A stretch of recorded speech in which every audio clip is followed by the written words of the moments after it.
We help each other find business. We're going to do one more, guys. Okay. Speed? You sure it's that?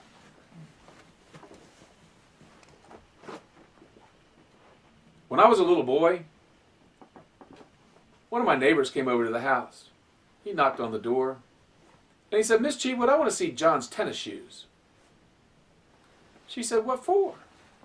He said, "Somebody stomped down my sandcastle, and I want to see his tennis shoes."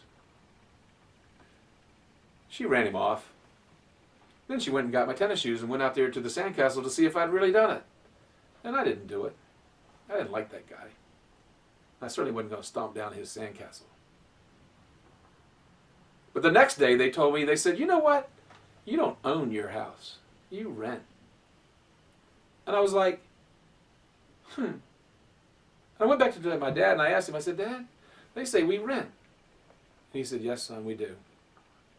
But with the rent money that we pay, we rent it from heaven to hell. And we have all the rights that go with it."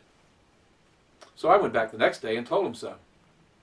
And then they said, "Well, you don't own it. And we can take you to the courthouse and show you who does own it." And I must have been about like 8 or 9. And these guys were older. They were 11 or 12. So we went to the courthouse, into the clerk's office, way down in the basement where all these dusty books were. And sure enough, there's a way. There is a way. You can figure out who owns stuff. Well, I learned that when I was a little kid. And I've been going to the courthouse ever since. Because if somebody says who owns it, I know how to find out. Cut. Good. Yeah. Good.